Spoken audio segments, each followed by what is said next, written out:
Is there anything that anybody wants to give me any direction to start off with? I can take this and run with it anywhere. Free throws. Ooh, boy, free throws. Why free throws? Come on up here, come on up. What's your name, man? Mark. This is my buddy, okay. So this is my new buddy Mark right here. Yeah, Mark. So, you know the first thing I like about Mark is his confidence. That's the first thing. I coach players, I train players, and there might be about 2/3 of you who really have something that you would like me to do, but you just weren't confident enough to do it.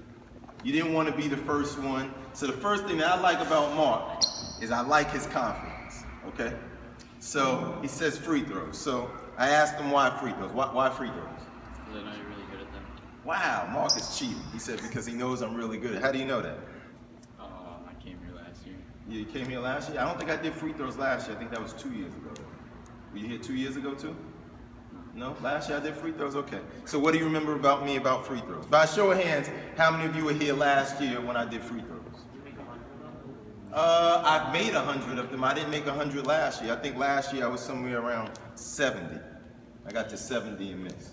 So you want me to do free throws just because you know I'm good at it? Yeah. One of the ways that I became a great free throw shooter is because I actually at one point wasn't great. When I first got to college, my freshman year of college, I shot about 75% from the free throw line, which was okay. But then during that summer, after my freshman year, going into my sophomore year, every year I'd really incorporate free throws into all of my workouts. And I became a workout fanatic to the point where I was working out on my game 6 days a week. And everything was goal oriented. So I couldn't advance in any of my drills until I felt like I reached my goal. And after every shooting drill that I would do, I go to the free throw line. And I start off and I just go to free throw line, and the free throws would kind of be my break in between my sets. And I'd say, okay, I'm gonna go to the line until I can make 5 in a row. And it didn't matter how long it took me. I could make 2 in a row and miss. I could make 4 in a row and miss. Make 4 in a row and miss again. And sometimes I get frustrated and I kick the ball and I'd be like, got that for me? And then I'd have to deal with the mental challenges of not making it. And I do it until I made 5 in a row. And I do that for about a month. And the next month, I do my shooting drills and I go to the free throw line until I can make 6 in a row. And ultimately, I work my way up to in between every drill. I couldn't go to my next shooting drill until I could make 10 in a row. So that was almost like my rest in between. And it got to the point where in the beginning it was hard. I get to 5 and miss. I get to 6 and miss. I go back to 1 and miss. 1 and miss again. 1 and miss again. Get to 9 and miss, and then get to 2. And then I just started, it became like a mental game for me. Like, man, like, but I wouldn't allow myself to go. I couldn't do my next drill until I could make 10 in a row. And it just got to the point where I get to go to the free throw line and I can make 10 in a row on my first chance. 10 in a row on my first chance. And then it just became like automatic. And then it gets to the point where, man, let me just do this until I miss. Next thing you know, I'm up to 20. I'm up to 30. And the most I've ever made in a row without missing is 132. And I've probably made over 100 consecutively 10, 12 times. To the point where, like, now I've done this so much and for so many years. 2 weeks ago, I got out on the court with this college girl. We went to the gym. It was my first time since last August. So we finished up the workout, and I just told her, I said, well, look, you know, we're working out together. I said, last drill, just shoot free throws until you miss. And she made 17 in a row. So I said, all right, I got to top that. You know, I at least got to beat that. And I thought that was a good goal for myself, considering that it's been almost a year since I touched the basketball. And I got out there and made 92 in a row, first day. But all of that is really attributed to just the practice that I've put in over the years. And sometimes I work out players and they'll all say, well, you know, how do I get better at this? And then I'll show them certain things. In reality, like there's no magic answer. There's no magic pill or magic juice that you can drink to say, if you just do this 1 or 2 times, It's about consistency in the process over years. Day after day after day after day. And if you're committed to it, ultimately you'll achieve excellence with it. So what I'll do right now is, since he wants to see me shoot free throws, this is what I'll do. I'll just take about 5 just to kind of get warmed up. So this is one of the drills I even do with my players. Is I do this where I'll have players stand here, and I like to call it working on your hands and your reflexes. So Mark's job is every time I make a free throw, he has to catch it out the net without the ball hitting the floor. 1, to just kind of keep him engaged. And then 2, you're working on your hands. Okay? And then secondly, it helps the driller go quicker. So now we don't have to worry about guys doing this. Shooting, I gotta wait for the ball to bounce, you throw it to me, I gotta wait for you to do all this all the time. Just right out the net and right back. Okay, so take a couple of get warmed up. See? Reflexes. See how slow his hands work? That even hit the rim, he still couldn't catch it. Get it. Yeah, you don't have to worry about the misses, but definitely on the makes. That's pretty good. And I'll even tell you this in terms of how okay? So I'll even tell you this, is that even when you deal with shooting, everybody's shot is a little bit different, okay? So if you notice, I have a little bit of an unorthodox shot. So you know how they teach you, like, shoot, your elbow has to be in, hand back and all of that? Well, I don't know if I was born like this, but the reality is that if you look at my elbow, when I put my elbows in, right? See how my arms are different? Like my wrist doesn't turn. See, my left arm is a little bit better. So technically speaking, if I shot the way a coach would, Jason, put your elbow in, I can't hold the ball because my hand doesn't turn. So if you notice, when I shoot, my elbow goes out a little bit. But at the end of the day, a lot of it comes down to your follow through, shot, straight. So sometimes people get so caught up in the mechanics, the technical point of the mechanics so much, which is important, but I always evaluate players and say that, look, first and foremost, the most important thing is about putting the ball in the basket. When I first got to college, my shot elbow was out. My teammates used to make fun of my shot. People would, and then it got to the point where my freshman year of college, I shot 20% from 3. By my junior year of college, same type of principle, by my junior year of college, I was 9th in the country in 3-point field goal percentage. Same crazy looking shot. And the same people that would laugh at me about my shooting mechanics and all of that, I remember one day in practice, my junior year of college, my coach got mad. Matter of fact, my coach would tell me not to shoot my freshman year because my job was to run the team because I couldn't shoot. The same coach that was telling me not to shoot 2 years ago was getting on my teammates about not making the extra pass to me because I was 9th in the country in 3-point field goal percentage. The same coach. So sometimes you get, oh, my coach doesn't want me to shoot. Well, I guarantee you that if you could shoot, your coach wouldn't be telling you that. So then it comes down to self-analysis. Well, why is my coach really telling me not to shoot? Is it because he doesn't like me? Because all coaches want to win. But sometimes as players, we begin to make excuses. So my thing was, I want to get better. And then the irony is that the same coach that was telling me not to shoot was yelling at people 24 months later, not making an extra pass to me. So then, really, a lot of it just comes down to making adjustments in your shot. Well, if my shot is short, why is my shot short? Your legs.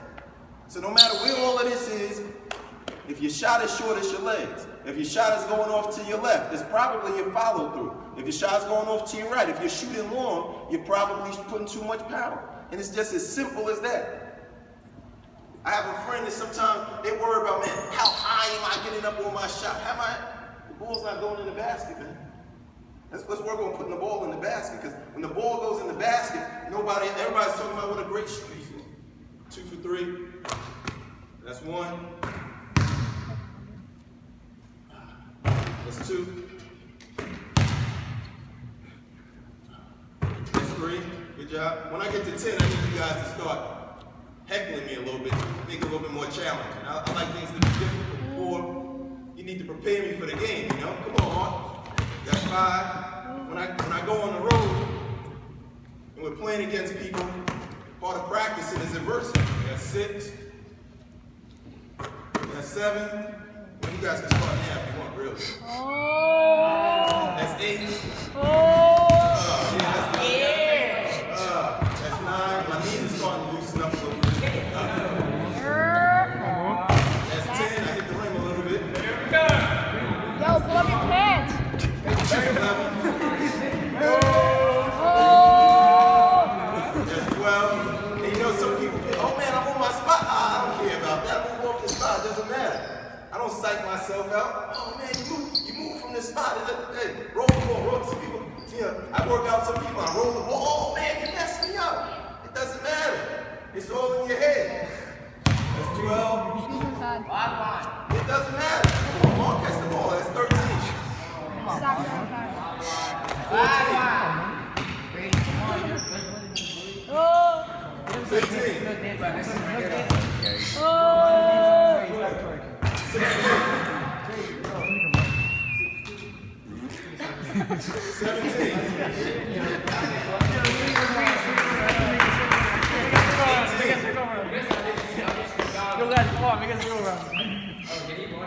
19. You guys might have to stay on the stage.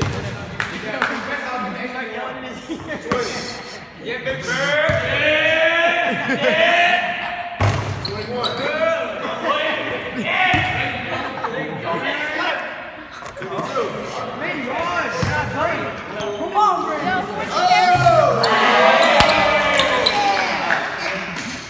So, again, I just kind of want to use that as just, thank you, Mark. Nice job. So I just kind of want to use that, hopefully, as some type of inspiration. The other thing is that's very important is you can't be afraid of challenges. Like for me, I just came out here off the street, okay, just to take a couple of get loose, and I just told you, I'm just getting back in the gym. But you gotta embrace challenges. And not all challenges are physical. A lot of challenges are mental. So for me, I could have sat up here and said, oh, don't talk to me. Be quiet. Don't mess me up. That's not how basketball works. That's not how competition works. So I like to be over-prepared because I know that if I can do this to the point where all you guys are heckling me, my practice when I get in game situations and have to fight mental adversity, I'm prepared for it. There's nothing that can psych me out, and there's so many players that have good talent, but they psych themselves out psychologically. So you can't be afraid of making mistakes in front of other people. Because when you get to the point where you can block that stuff out and still perform, then that's when you achieve your greatness. I had a friend many years ago, we were going to work out one day, and we were at a local college, and it was probably about maybe close to 200 kids, and there was a wall. And on one side of the wall was kids from a basketball camp, from a day camp, and the other side of the wall was nobody. And we used to always shoot on this side of the wall. That's where we always used to shoot. But this one day, there were about 200 kids there for a camp. So I'm walking in, just, there's kids all around the court, but the court is available for us to shoot. So I'm walking in like we're going to our court. And my friend said to me, hey, Jason, I don't want to shoot on that side because I don't like people watching me when I work out. So he wanted to go shoot on the other side where there was nobody. I went and followed him. But that said a lot to me at that point in time about his character, about his confidence. I use this term, I call it dog. You can talk big, but there's certain things that you can see in people and say, you know what, they're really not built for this. And point blank, that's it, you're scared. You're scared to compete. You're scared to fail in front of people. And at the same time, it shows that your mindset is on failure instead of success. Because to me, I'm walking in and it's like, man, oh man, there's a crowd of people. It's showtime. I'm about to show out in front of all of these people. His mindset was, I'm scared. That's what that means. I don't want people to see me mess up. So you're already being subbed in the game with a loser's mentality because you're scared. And then what ultimately happens is that your performance is a direct correlation of what you're thinking.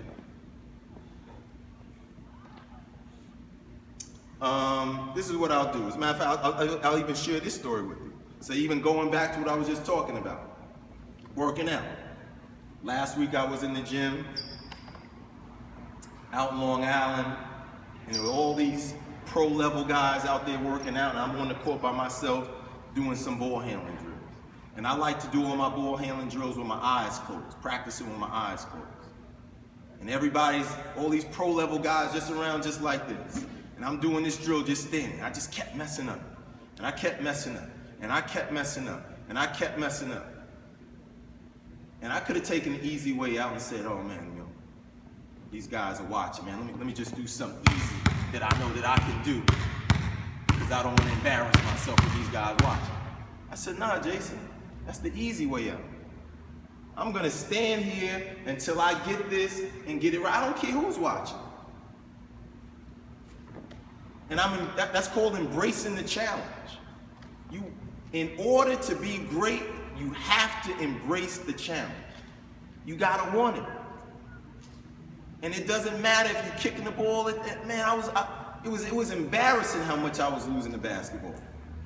But I knew that there was a direct correlation. Even think about this. A lot of people know me as a great ball handler. But nobody knows that I haven't been in the gym since last August. So to the naked eye, it might be, man, you know that guy Jason Curry from Big Out Basketball? I saw him in there. He was losing the ball all over the place. It doesn't even, I don't care. It doesn't matter. I'm here for me, and I'm gonna do it. You can see me watch me mess up, because I know that if you watch me in another 2 weeks, I'm gonna have this yo-yo back. And that's how you get it.